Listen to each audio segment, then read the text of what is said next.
Hello friends, welcome to affairs cloud learn to lead. This is Ashu और आज हम discuss करने वाले हैं बहुत ही इंपॉर्टेंट करंट अफेयर्स 15 अक्टूबर के। तो उसमें आप देख सकते हो दो पिक्चर्स यहाँ पे बहुत ही इंपॉर्टेंट करंट अफेयर्स की, लेकिन साथ ही साथ आज हम 6 से 7 बहुत ही इंपॉर्टेंट करंट अफेयर्स को डिस्कस करेंगे। लेकिन उससे पहले एक दो चीजें आपके साथ दोस्तों डिस्कस करूंगा। एक तो हमारे अफेयर्स क्लाउड की सब्सक्रिप्शन के बारे में आपसे डिस्कस करना चाहूंगा।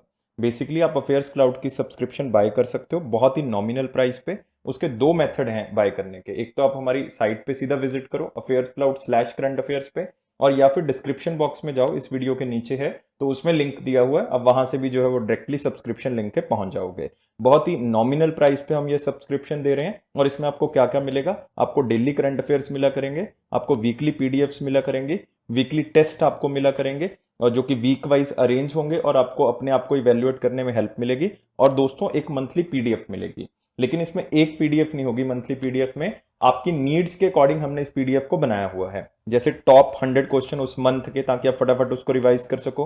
एक पीडीएफ हम स्पेशली प्रोवाइड करते हैं बैंकिंग, फाइनेंस और इकोनॉमी सेक्शन से, ताकि आप जो है वो जो बच्चे आईबीपीएस या बैंकिंग की तैयारी कर रहे हैं तो वो अच्छे से जो है वहां से तैयारी कर सकें। और एक पॉकेट पीडीएफ होती है, उसमें ज्यादा डिटेल में नहीं न्यूज होगी, लेकिन आपको रिवाइज करने में हेल्प मिलेगी। एक क्वेश्चन एंड आंसर पीडीएफ होगा, ताकि जो भी डेली बेसिस पे आपको न्यूज मिलती हैं उसको मंथली कंपाइल करके आपको क्वेश्चन एंड आंसर की फॉर्म में दिया जा सके, ताकि आप फटाफट क्वेश्चन एंड आंसर की फॉर्म में अगर रिवाइज करोगे तो आपको आंसर याद रहेगा। तो बेसिकली ये स्ट्रेटेजी जो है वो हमारी है, ताकि आप क्वेश्चन आंसर की फॉर्म में या फिर आप करंट अफेयर सेक्शन में अपने आप को स्ट्रांग कर सको। और ये बहुत ही आसान आप कह सकते हो कि प्राइस पे दिया जा रहा है, बहुत ही कम प्राइस पे दिया जा रहा है। उसके ऊपर भी मेरी तरफ से और अफेयर्स क्लाउड की तरफ से 10% आपको डिस्काउंट दिया जा रहा है। अगर आप ये कोड यूज करते हो ASH10, इससे आपको 10% एक्स्ट्रा डिस्काउंट मिलेगा। तो हम स्टार्ट करते हैं आज के करंट अफेयर और पहला क्वेश्चन हमारे पास है, which state signed an agreement with an Indian rugby football team to sponsor the Indian national rugby team for a period of 3 years। अगर मैं आपको हिंट दूं इसके लिए, क्योंकि नाम से पता लग रहा है कि रग्बी टीम को स्पॉन्सर कर रहे हैं 3 साल के लिए, ताकि रग्बी की जो गेम है या स्पोर्ट्स है वो इस स्टेट में और पूरे इंडिया में जो है उसका इनिशिएटिव इंक्रीज हो सके। तो बेसिकली स्पोर्ट्स हुड की जो भावना है उसको पैदा करने के लिए इसको जो है वो 3 साल के लिए स्पॉन्सर किया गया। और एक हिंट देता हूं कि 2018 में इसी स्टेट ने हॉकी इंडिया को भी जो है वो क्या किया था, स्पॉन्सर किया था। कितने साल के लिए स्पॉन्सर किया था? 5 साल के लिए। मतलब उसका भी टाइम पीरियड 2003 में ही क्या होगा, 23 में क्या होगा, एंड होगा। तो 5 साल के लिए उसी स्टेट ने किया था हॉकी इंडिया को। अब कर रहे हैं वो नेशनल रग्बी टीम को।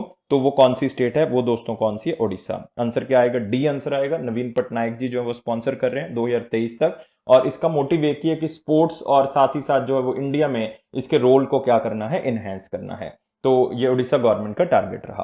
तो उड़ीसा जो है वो बहुत ही इंपॉर्टेंट है। यहाँ पे है सिमलीपाल बायोस्फीयर रिजर्व, यहाँ पे बीतरकनिका नेशनल पार्क, यहाँ पे ऊषा कोटी नेशनल पार्क, यहाँ पे दोस्तों है चिल्का लेक। याद रखना है चिल्का लेक है यहाँ पे। अगर आप उड़ीसा में ही देखोगे, यहाँ पे आपको मिलेगा एक बहुत ही फेमस हीराकुद डैम, जो कि आप कह सकते हो महानदी रिवर के ऊपर बना हुआ है, वो भी उड़ीसा में है। ऑलिव टर्टल्स के लिए उड़ीसा जो है वो बहुत ज्यादा फेमस है। कई बार पूछ लेते हैं ऑलिव टर्टल्स को सेव करने का प्रोजेक्ट जो है वो कहां पे स्टार्ट किया गया था, वो भी उड़ीसा ने ही स्टार्ट किया था। यहाँ पे एक पोर्ट है बहुत ही फेमस, पैरादीप पोर्ट। तो कितनी सारी चीजें देखो उड़ीसा के बारे में आपको बताई गई हैं, तो बहुत ही इंपॉर्टेंट है, आप इसको याद रख सकते हो। तो आप देख सकते हो यहाँ पे Orissa government to sponsor rugby team, that is the national team for 3 years। Next आते हैं दोस्तों अगला question, who became the brand ambassador of the world athletic half marathon championship 2020।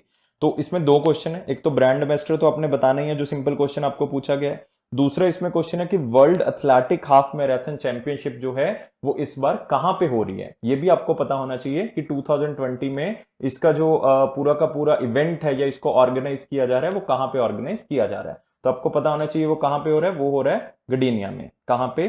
गडाइनिया या गडीनिया, जैसे भी आप इसको लर्न करना चाहो, क्योंकि ऑप्शन टिक करना है। तो गडाइनिया, तो ये बेसिकली जगह है। कहां पे है ये दोस्तों? पोलैंड में है। कहां पे? तो इसका मतलब आपको कंट्री पूछा जा सकता है, स्पेसिफिक प्लेस पूछा जा सकता है। तो world athletic half marathon championship जो है वो कहां पे हो रही है? गडाइनिया में हो रही है, पोलैंड में हो रही है। अब आते हैं दूसरा क्वेश्चन इसमें कि ब्रांड एम्बेसडर किसको बनाया गया। तो ब्रांड एम्बेसडर इसको बनाया गया कॉन्स्टेंटिना दीता को। तो याद रखना है कॉन्स्टेंटिना दीता बहुत ही फेमस रोमानिया की प्लेयर है। बेसिकली लॉन्ग डिस्टेंस रनर में बहुत ज्यादा इन्होंने अपना नाम जो है वो रोमानिया का जो है वो रोशन किया है। 2008 में बीजिंग ओलंपिक्स में भी जो है बेसिकली इन्होंने बहुत अच्छा परफॉर्म किया था। और साथ ही साथ जो है वो 2004 में शिकागो मैराथन, 2005 में शिकागो मैराथन में इन्होंने अवार्ड्स हासिल किए थे। तो नाम आप थोड़ा सा याद रखोगे और इसको याद करना बहुत मुश्किल नहीं है, कांस्टेंट नाम से आप इसको याद कर सकते हो. So you can see in the image that she basically become the brand ambassador for the World Athletic Half Marathon. I already told you where it will be held. It will be held in the Gdynia 2020 Poland. So the country is Poland and you can see the place is the Gdynia. Now moving to next question. What is the rank of India in the passport index? Now this is very important because annually there are basically two passport indexes, दो passport index दोस्तों जो है वो हर साल release किए जाते हैं. एक बेसिकली कौन सी कंपनी के द्वारा किया जाता है, कौन सी कंपनी के द्वारा, यही बस जो है वो क्या है, डिफरेंस है. और मैं आपको बताऊंगा कि ये रैंक जो है वो अभी जो आया है वो कौन सी कंपनी के द्वारा आया है और अगला रैंक जो है वो कौन सी कंपनी के द्वारा आया. पहली एक कंपनी का नाम है that is the basically Henley, HENELEY और HENLEY, both are true. HENLEY you can remember by this. Henley basically एक कंपनी है जो पासपोर्ट इंडेक्स को निकालती है और इन्होंने जो अपना रैंक रिलीज किया था वो जैन 2020 में इन्होंने रिलीज किया था, मतलब साल के बिल्कुल शुरुआत में जो है ये रिलीज करते हैं. लेकिन जो अभी हमारे पास आया है वो कौन सी कंपनी का आया है, आर्टन का आया, ARTON, आर्टन कैपिटल. तो दोनों आपसे पूछे जा सकते हैं, आपने याद रखना है जो अभी हम कर रहे हैं ये आर्टन का है. ये किसका है, आर्टन का है. क्योंकि हेनले के अकॉर्डिंग जो हमारा रैंक है वो कौन सा रैंक था, हमारा जो हेनले के अकॉर्डिंग रैंक था वो था 84th रैंक. क्या था, 84th रैंक. लेकिन आर्टन पासपोर्ट इंडेक्स के अकॉर्डिंग हमारा रैंक जो है वो कौन सा है, 58th रैंक है. कौन सा रैंक है, 58th. याद रखना है, पूछा जा सकता है, बहुत ही इंपॉर्टेंट इंडेक्स है. दो इंडेक्स आते हैं साल में, एक इंडेक्स जो है वो आर्टन रिलीज करता है, एक इंडेक्स जो है वो हेनले रिलीज करता है. हेनले का अकॉर्डिंग जो है वो 84th रैंक है इंडिया का, लेकिन आर्टन के अकॉर्डिंग हमारा रैंक जो है वो कौन सा है, 58th रैंक है. और आपने याद रखना है कि इस आर्टन के इंडेक्स में सबसे पहली कंट्री जिसने टॉप किया था वो कौन सी कंट्री थी, वो है न्यूजीलैंड. कौन सी है, न्यूजीलैंड. याद रखोगे इसको. और हेनले के अकॉर्डिंग जो कंट्री ने टॉप किया है वो कौन सी है, जापान. वो कौन सी है, जापान. अब आप पूछोगे सर कि ये पासपोर्ट इंडेक्स होता क्या है, मतलब इसके अंदर क्या चीज जो है वो देखी जाती है. पासपोर्ट इंडेक्स का मतलब है कि कितनी कंट्रीज आपको वेलकम करती हैं, मैक्सिमम टू मैक्सिमम कितनी कंट्रीज जो है वो आपको वेलकम कर रही हैं कि आओ भाई हमारी कंट्री में. मतलब हम देखते हैं कि वो विदाउट वीजा आने के लिए दे रहे हैं, हमें वीजा ऑन अराइवल दे रहे हैं कि जैसे ही लैंड करेंगे तब वीजा मिल जाएगा, या वीजा एडवांस में दे रहे हैं. तो इससे पता लगता है कि अगर ये सारी चीजें वो कंट्री हमारे लिए कर रही है तो इसका मतलब हम पावरफुल कंट्रीज में, हमारा पासपोर्ट क्या हो जाएगा, पावरफुल रहेगा. तो इसीलिए जो है वो सबसे पहले नंबर पे आता है न्यूजीलैंड, जिनको सारी कंट्रीज ऑलमोस्ट वेलकम करती है. 128 कंट्रीज जो है वो 129 कंट्रीज जो है वो बेसिकली क्या करती हैं, उनको वेलकम करती हैं. इंडिया का जो रिलेशन है पासपोर्ट के अकॉर्डिंग 52 कंट्रीज जो है वो उनको क्या करती हैं, पसंद करती हैं और उनको लाइक एंट्री विदाउट वीजा या वीजा ऑन अराइवल ये सारी चीजें प्रोवाइड करती है. तो इंडिया का रैंक 58th अकॉर्डिंग टू आर्टन, और अकॉर्डिंग टू हेनले इंडिया का रैंक जो है वो कौन सा है, that is 84th. Now how will you remember that 84th and the 58th, ताकि आपको कंफ्यूजन ना हो जाए. देखो H से मतलब होता है हेक्सा. क्या मतलब होता है, हेक्सा. चलो हेक्सा को छोड़ो, ऐसे करके करो कि J से जैन में ये रिलीज होता है, तो J से क्या है, जापान. तो जापान का जो पहला रैंक है, इस तरह से आप इसको याद करोगे. तो आर्टन वाले में आपको याद रहेगा कि फॉर कौन सा होगा, न्यूजीलैंड होगा. फिर आपको ये याद करना पड़ेगा कि 84th रैंक है, इसका ऑपोजिट करोगे अगर 58 का तो क्या आएगा, 85 आएगा, और फिर 85 से एक माइनस कर दो 84 आएगा. तो है तो कंफ्यूजिंग, लेकिन आपको याद रखना पड़ेगा. ये तो अब ड्यूटी है हमारी कि अगर पेपर क्लियर करना है तो एक दो चीजें हमें दोबारा रिवाइज करके याद करनी होगी. एक बार मैं रिपीट कर देता हूँ, एक आर्टन का रैंक है, एक हेनले का है. हेनले के अकॉर्डिंग इंडिया का रैंक जो पीछे है, क्या है, पीछे है, 85th रैंक है, 4th रैंक है, नॉट 5th, 84th रैंक है. और आर्टन के अकॉर्डिंग हमारा रैंक कौन सा है, 58th है. हेनले के अकॉर्डिंग रैंक जो है वो कौन सी कंट्री का है, वो है दैट इज जापान, क्योंकि ये जनवरी में रिलीज किया था तो जापान. ये न्यूजीलैंड क्योंकि नवंबर के आसपास रिलीज किया जाता है तो न्यूजीलैंड. तो आप इस तरह से जो है वो थोड़ा सा याद रख सकते हो, थोड़ी सी टेक्निक जो है वो मैंने बताई है. चलो आगे करते हैं, अगले क्वेश्चन के ऊपर आते हैं. और आप यहाँ पे देख सकते हो इंडिया का रैंक जो 58 है according to Arton capital passport index. Next आते हैं, RBI has decided to adopt next generation treasury application to manage which thing. Now ये बहुत इंपॉर्टेंट है क्योंकि ये न्यूज आरबीआई से रिलेटेड है. तो इसका मतलब जो बैंकिंग की तैयारी कर रहे हैं वो इस न्यूज को जो है वो इंपॉर्टेंट सेक्शन में ले सकते हैं. अदरवाइज बाकी एग्जाम में आने के चांसेस जो वो इस न्यूज के कम है, इसलिए मैंने कोई इंपॉर्टेंट या मोस्ट इंपॉर्टेंट क्वेश्चन के आगे जो है वो नहीं लिखा. लेकिन अब ये होता क्या है, मतलब ये हमें समझने की जरूरत है कि ये चीज जो है नेक्स्ट जनरेशन ट्रेजरी एप्लीकेशन ये होती क्या है. ये बेसिकली दोस्तों एक वेब बेस्ड एप्लीकेशन है जिसमें आप कोई नया प्रोडक्ट अगर ऐड करना चाहते हो, कोई नई सिक्योरिटी ऐड करना चाहते हो, जो कि मल्टी करेंसी ट्रांजैक्शंस को सपोर्ट करती हो। जैसे मान लो आपने यूएसए से कुछ खरीदना है, कोई उनका सिक्योरिटीज खरीदना है तो आप खरीद सकते हो, लेकिन वो किस फॉर्म में खरीद सकते हो? वो फिक्स्ड इनकम में भी हो सकता है, वो फॉरेक्स भी हो सकता है, मनी मार्केट भी हो सकता है, गोल्ड भी हो सकता है, कोई भी चीज आप खरीद सकते हो। तो इसका मतलब वो फॉरेन करेंसी की बात अगर हम कर रहे हैं तो इसका मतलब हम किस किस की बात करेंगे? एक तो इंडियन फॉरेन एक्सचेंज जो कि पैसा डॉलर में रखता है, और एक गोल्ड रिजर्व। अगर मैं कहूं कि गोल्ड के थ्रू भी जो है वो आप ट्रेड जो है वो कर सकते हो फॉरेन कंट्रीज के साथ। टाइम डिपॉजिट जो है वो इंडियन है, बेसिकली एफडी और आरडी की बात करते हैं, तो ये ऑप्शन नहीं हो सकता। तो आंसर क्या आएगा? Gold reserve. तो आंसर क्या आएगा? Both A and C, that is the Indian foreign exchange भी इसमें आ जाएगा, और बोथ ए एंड सी के बेसिस पे गोल्ड रिजर्व भी जो है इसके अंदर आ जाएगा। तो सिंपल है कि अगर आप कोई भी नए प्रोडक्ट को लॉन्च करना चाहते हो, कोई सिक्योरिटीज को लॉन्च करना चाहते हो एट द इंटरनेशनल लेवल, तो आप किसका यूज करोगे? नेक्स्ट जनरेशन ट्रेजरी एप्लीकेशन का यूज करोगे। इसमें फॉरेन करेंसी में और गोल्ड रिजर्व में पैसा जो है वो रखा जा सकता है। तो इट इज इंपॉर्टेंट, आपने याद रखना है इसको। नेक्स्ट इसी न्यूज के साथ बेसिकली एक इंफॉर्मेशन आरबीआई ने और बताई है। आरबीआई कहता कि इस टाइम पीरियड पे हमारी डिजिटल पेमेंट्स जो है वो बहुत ज्यादा बढ़ गई हैं। अब हम ऑलमोस्ट बता रहा हूं, मतलब एग्जैक्ट नहीं बता रहा हूं, 55% के आसपास जो है वो अब हम क्या करने लग गए? डिजिटल ट्रांजेक्शन्स करने लग गए। इससे पहले हम 45% के आसपास करते थे, लेकिन अभी हम जो है वो 55% के आसपास जो है वो डिजिटल ट्रांजेक्शन जो है वो करने लगे हैं।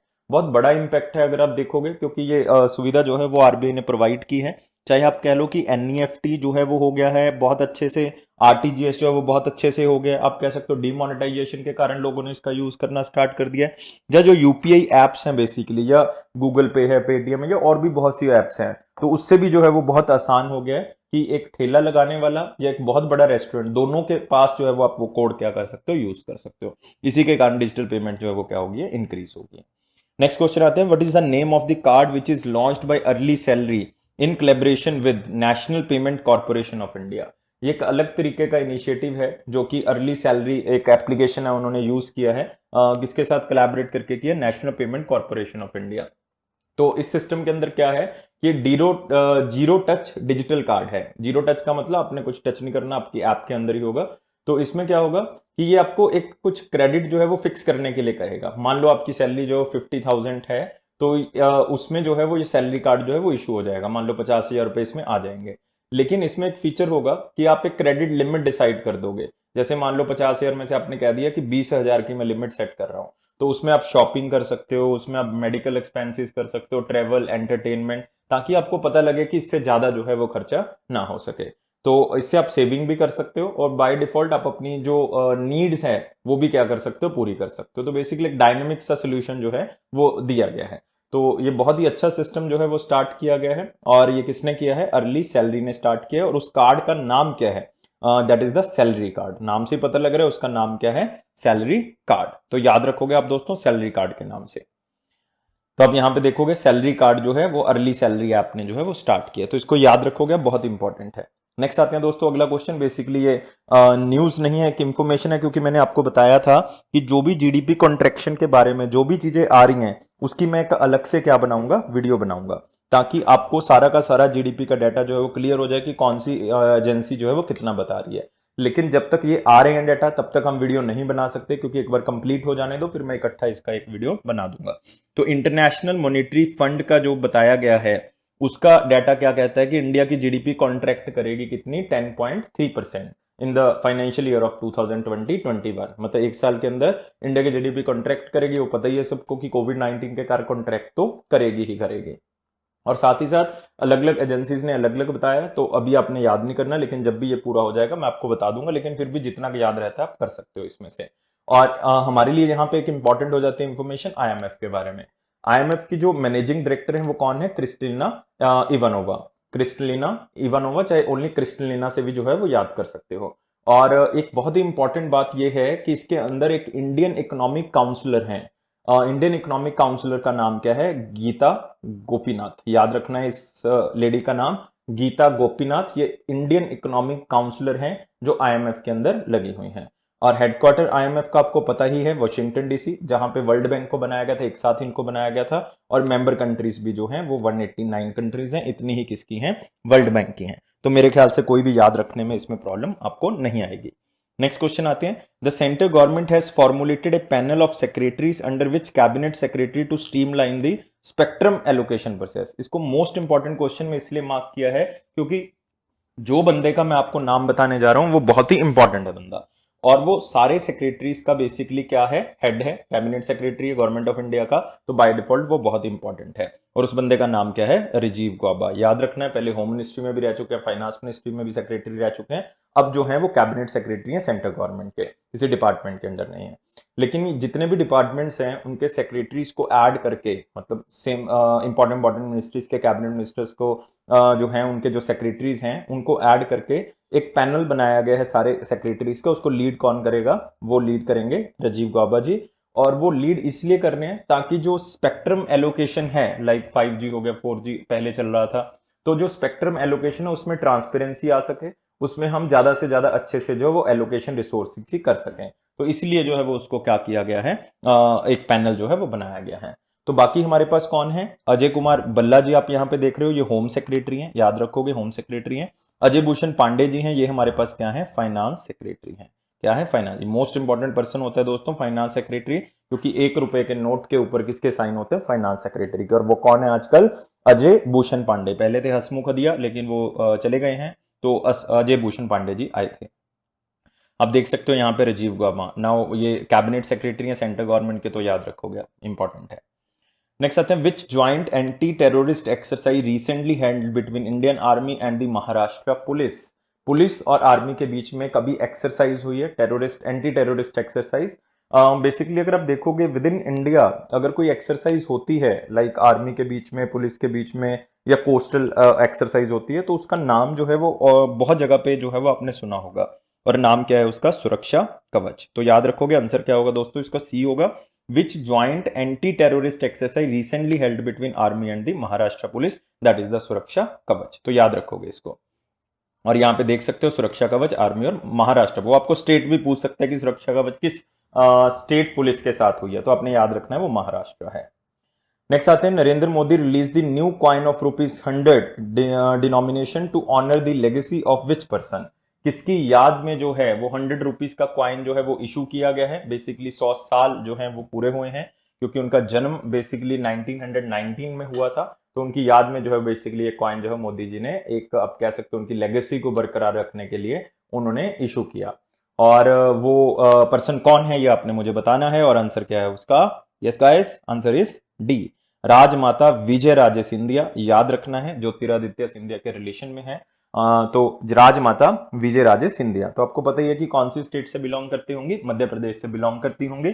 इनके एक ऑटोबायोग्राफी है, मतलब ऑटोबायोग्राफी का मतलब इन्होंने अपनी जीवनी लिखी, और उस ऑटोबायोग्राफी का नाम क्या था, द लास्ट महारानी ऑफ ग्वालियर, द लास्ट महारानी ऑफ ग्वालियर। तो ये आप साथ में जो है वो याद रख सकते हो, बहुत इंपॉर्टेंट है, लास्ट महारानी ऑफ ग्वालियर।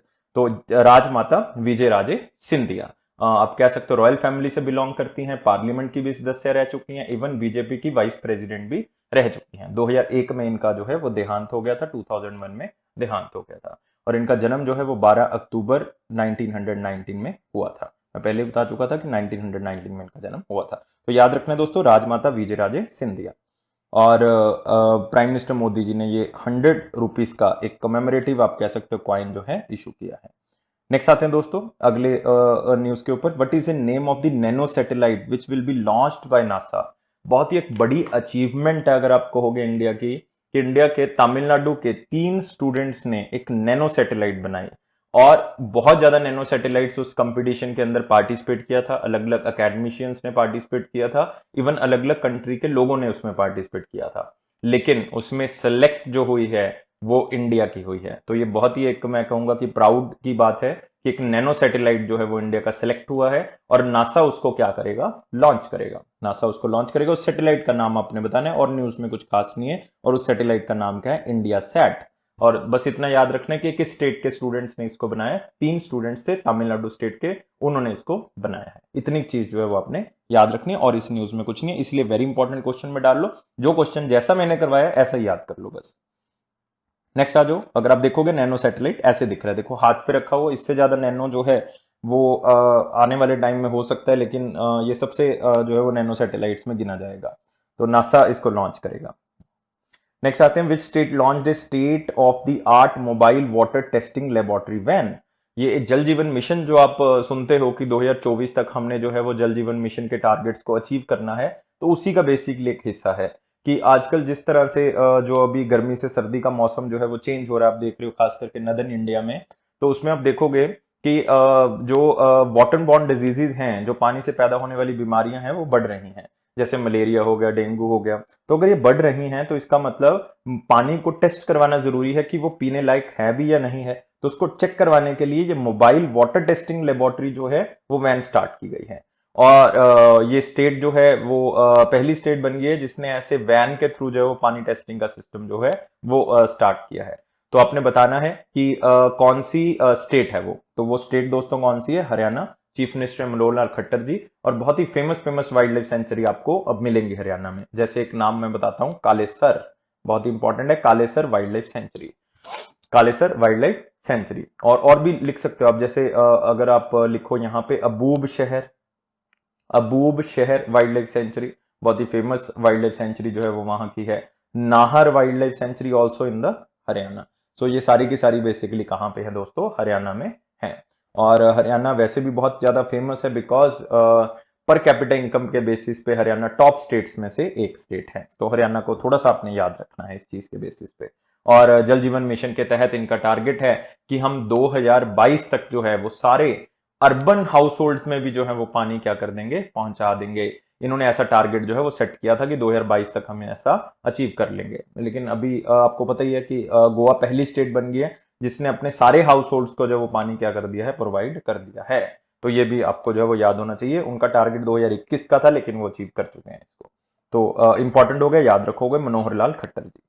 नेक्स्ट आते हैं इसके बाद, next question, which state launch the Sujal drink water from tap mission an initiative to enable 24 hour supply of quality drinking water. फिर से दोस्तों किससे जुड़ा हुआ क्वेश्चन आ गया आपके पास? फिर से जुड़ा हुआ आ गया क्वेश्चन आपके पास जल जीवन मिशन से कि फिर से इस स्टेट ने जो है वो ये स्टार्ट किया है कि 24 घंटे तक पानी जो है वो लोगों तक पहुंच सके, क्वालिटी ड्रिंकिंग वाटर में बन सके। लेकिन ये रूरल एरिया के लिए नहीं है क्योंकि जल जीवन मिशन रूरल एरिया को कवर करता है। ये किसको कवर करते हैं? अर्बन एरियाज को। ये जो Sujal drinking from tap mission है ये अर्बन एरियाज के लिए क्या किया गया है? लॉन्च किया गया है। और ये फर्स्ट ऑफ काइंड इनिशिएटिव है किसी भी स्टेट गवर्नमेंट का अर्बन एरियाज के लिए। और ये स्टेट कौन सी है? ओडिशा की। टैप वाटर जो है वो आपको बिल्कुल अच्छी क्वालिटी में जो पानी जो है वो पहुंचेगा। तो स्कीम का नाम है सूजल। सू मतलब दैट इज ए गुड, जल मतलब पानी। तो उससे भी आप जो है वो आइडिया लगा सकते हो। और ओडिशा गाइस मैं आपको पहले भी बता चुका हूं बहुत ज्यादा चीजों के लिए फेमस है। तो आप जो पहला हमारा क्वेश्चन देखोगे उसमें भी ओडिशा था आंसर, तो आप वहां से ले सकते हो इंफॉर्मेशन ओडिशा के बारे में। तो आप यहाँ पे देख सकते हो नवीन पटनायक जी, और इन्होंने इस स्कीम को जो है वो स्टार्ट किया। My personal favourite chief minister that is the Naveen Patnaik ji. Next आते हैं ओबिचरी से हमारे पास न्यूज कि बहुत ही फेमस अगर आप कहोगे कन्नड़ मजिशियन डायरेक्टर, उनका देहांत हो गया है। और नाम क्या है उनका? राजन जी। तो राजन जी का देहांत हो गया। बहुत ही फेमस कपल अगर आप कहोगे दो, ये तो राजन जी और एक उनके ब्रदर जिनका नाम क्या है? नगेंद्र। तो दोनों का एक बहुत अच्छा आप कहोगे डियो था। जो दोनों बहुत अच्छे जो है वो आप कहोगे डायरेक्टर थे, म्यूजिक डायरेक्टर थे या कंपोजर थे। ये बहुत ही ज्यादा फेमस हुए थे जब 1952 में इन्होंने म्यूजिक दिया था सौभाग्य लक्ष्मी मूवी में, जो कि एक कन्नड़ मूवी थी। तो उसमें इन्होंने म्यूजिक दिया था। और ये जाने जाते हैं कन्नड़ इंडस्ट्री के अंदर कल्याण जी आनंद जी के नाम से। कल्याण जी आनंद जी जो कि बॉलीवुड इंडस्ट्री के बहुत फेमस म्यूजिक डायरेक्टर हैं। तो आपने सिर्फ नाम याद रखना है क्योंकि बहुत ही फेमस पर्सन थे कन्नड़ म्यूजिक इंडस्ट्री के लिए। और नाम क्या था इनका? राजन जी। और आपको हैरानी होगी कि ये 375 मूवीज में अपने जो है वो गाने डायरेक्ट कर चुके हैं, कंपोज कर चुके हैं उनको। और उसमें Kannada language, Telugu language, Tamil language, Sinhala language, तो उनको जो है वो यूज कर चुके हैं। तो बहुत ही इंपॉर्टेंट जो है वो रहा। तो आपने याद रखना है इसको। नेक्स्ट अगेन इंपॉर्टेंट क्वेश्चन आ गया, renowned Kuchipudi dancer. Kuchipudi dance जो है वो बेसिकली कौन सी स्टेट का है? आंध्र प्रदेश का है। याद रखोगे कौन सी स्टेट का है दोस्तों? आंध्र प्रदेश का है। तो उनकी फेमस डांसर जो हैं जिनको पद्मश्री भी मिल चुका है, शोभा नायडू जी, उनका देहांत हो गया है। तो याद रखना आपने शोभा नायडू जी का नाम। वो आपको क्वेश्चन कैसे पूछेगा कि शोभा नायडू जी जो हैं वो कौन से डांस से बिलोंग करती हैं, कौन से डांस से जो हैं वो बिलोंग करती हैं, ये आपसे वो क्वेश्चन पूछ सकता है। तो अगर नाम याद रहेगा तो इसका मतलब आप आंसर नहीं भूलोगे, आंसर जो है वो नहीं भूलोगे तो बहुत ही इंपॉर्टेंट रह जाता है। और भी बहुत से इंपॉर्टेंट डांस है। अगर मैं आपको कहूं भरतनाट्यम है, भरतनाट्यम आपको पता है कि कौन सी स्टेट का है? तमिलनाडु का है। भरतनाट्यम तमिलनाडु। फिर हमारे पास आ जाता है कथकली। कथकली आपको पता है कि कौन सी स्टेट का है? केरला का है कथकली। और कथक अगर आपको पूछने, only Kathak north India, northern India में जो है वो बेसिकली जो है वो ये डांस परफॉर्म किया जाता है। लेकिन अगर ओनली कथकली पूछा है फिर आप आंसर क्या लगाओगे? केरला लगाओगे। नेक्स्ट फिर मणिपुरी, तो नाम से पता लग रहा है मणिपुर में होगा। नेक्स्ट फिर आ गया कुचिपुड़ी। कुचिपुड़ी आंध्र प्रदेश में हो गया। और कौन सा रह गया? ओडिसी, ओडिशा में हो गया। ये भी कोई याद करने वाली नहीं है। सत्रिया, सत्रिया भी आपसे पूछा जा सकता है। सत्रिया जो है डांस, आप लोग मुझे बताओगे कि सत्रिया डांस जो है वो बेसिकली कहां पे जो है वो मनाया जाता है, या कहां पे मनाया नहीं, बेसिकली कहां पे परफॉर्म जो है वो किया जाता है। ये आपको अगर नहीं पता तो पता होना चाहिए था, क्योंकि मैं मानता हूं कि अगर ये चीजें आपको नहीं पता तो इसका मतलब आपको जो है वो पता होनी चाहिए थी और बहुत इंपॉर्टेंट है। इवन आप एक चीज और भी कर सकते हो, जैसे कथकली केरला का है वैसे केरला का एक और भी है मोहिनी अट्टम, वो भी आप याद कर सकते हो। मोहिनी अट्टम कहाँ का है? केरला का है। ओडिसी ओडिशा का हो गया। तो सत्रिया मैं आपको बता ही देता हूं कहाँ का है, असम का है। सत्रिया कहाँ का है? असम का है। मणिपुरी मणिपुर का हो गया। तो दोबारा से रिपीट कर रहा हूं दोस्तों, मणिपुर मणिपुर, सत्रिया असम, ओडिसी ओडिशा, मोहिनी अट्टम याद रखना है केरला का, कथकली भी कहाँ का है? केरला का है। कुचिपुड़ी आपको अभी पता लग गया, शोभा नायडू जी से याद रखोगे, आंध्र प्रदेश का है। और रह गया कथक, कथक नॉर्थ इंडिया का है। भरतनाट्यम तमिलनाडु का है। तो ये सारी चीजें आपने याद रखनी है। तो बहुत ही सिंपल है, लेकिन एक दो बार रिवाइज करोगे तभी याद होगा। नेक्स्ट क्वेश्चन आता है international e waste day. International e waste day दोस्तों मनाया जाता है 14 अक्टूबर को।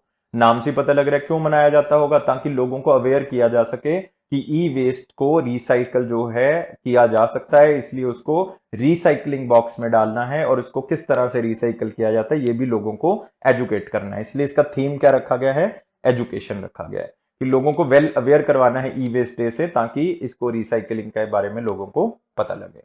नेक्स्ट ऐसे ही एक दिन और मनाया जाता है 14 अक्टूबर को, वो कौन सा है? The world standard day. जो आप आईएसओ देखते हो ना, इंटरनेशनल ऑर्गेनाइजेशन फॉर स्टैंडर्डाइजेशन, उससे जुड़ा हुआ है वर्ल्ड स्टैंडर्ड डे। तो जस्ट याद रखने वाला नहीं, इसलिए मैंने इंक्लूड नहीं किया, अदरवाइज इंपॉर्टेंट नहीं था। तो ये वो न्यूज हैं जो बेसिकली थी तो अभी एक दो दिन की, लेकिन ज्यादा इंपॉर्टेंट नहीं है, सिर्फ इसको पढ़ सकते हो, इसलिए मैंने हेडिंग कह दिया not to remember, just read news. तो उसमें अगर आप देखोगे एक पर्सन का नाम याद रखना है, निहाल सरीन।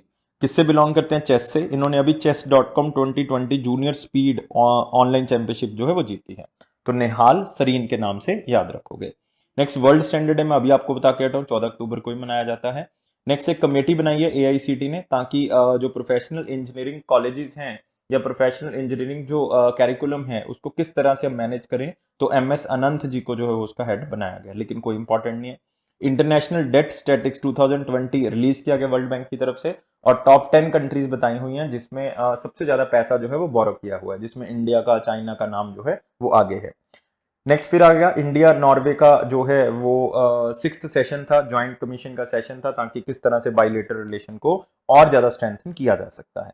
नेक्स्ट फिर है कि नीति आयोग और सीजीआई इंडिया की तरफ को एजुकेशन को इनोवेट तरीके से प्रमोट करने के लिए टाई अप हुआ है। तो कोई ज्यादा इंपॉर्टेंट न्यूज तो है नहीं ये, तो आप इसको क्या करोगे? सिर्फ रीड करोगे, ताकि बाय चांस एग्जामिनर ने बहुत ज्यादा र्यूड होकर पेपर में डाल दिया तो आप क्या कर सकते हो? उसको आंसर कर सकते हो। अगर आपने पढ़ा होगा तो आपको ऑप्शन देख के याद आ जाना है, इसलिए छोड़ना नहीं है। इसलिए पहले मैं क्या करता था कि मैं न्यूज जो इंपॉर्टेंट नहीं होती थी उसको हम स्किप कर देते थे, लेकिन अब कोई भी न्यूज स्किप नहीं करते, हम लास्ट में ऐड कर देते हैं उसको 3 या 4 पॉइंट्स में, ताकि आपसे कोई भी न्यूज मिस ना हो, ताकि आप तक जो है वो सारी न्यूज जो है वो पहुंच सके। तो गाइस ये थी हमारे पास बहुत ही इंपॉर्टेंट न्यूज 15 अक्टूबर की। तो अगर आपको अच्छा लगा तो आप चैनल को सब्सक्राइब जरूर करें, आपको नीचे सब्सक्राइब का होगा तो सब्सक्राइब करना है। और गाइस 300 लाइक्स जो है वो आपने प्रोवाइड करने हैं। रेगुलर आपको वीडियोस मिलेंगी, ये मेरा प्रॉमिस है। कई बार एक आधा दिन जो है वो इधर उधर हो जाता है, लेकिन अदरवाइज आपको रेगुलर वीडियोस मिलेगी, मेरे होते हुए आपको रेगुलर मिलेंगी, ये मेरा आपको प्रॉमिस है। और ये अफेयर्स क्लाउड का प्रॉमिस है कि आपका जनरल अफेयरनेस का सेक्शन जो है वो बहुत ज्यादा इंप्रूव हो जाएगा। और एक मैं आपसे और प्रॉमिस करूंगा कि अगर आप 1 महीने तक लगातार वीडियोस को देखते हो और अफेयर्स क्लाउड की पीडीएफ्स को पढ़ते हो, तो आपका करंट अफेयर में क्वेश्चन गलत होने का चांस जो है वो बहुत कम है, क्योंकि हम best to best news cover करते हैं। लेकिन कई बार एग्जामिनर बहुत ही ज्यादा परे से क्वेश्चन डाल देता है, तो उसका ऐसा कोई सोल्यूशन नहीं है। लेकिन फिर भी हमारा ये रहता है कि अगर 10 क्वेश्चन करंट अफेयर के आते हैं तो 8 या 9 आपको जो है वो आते होने चाहिए। तो thank you for watching this video and take care.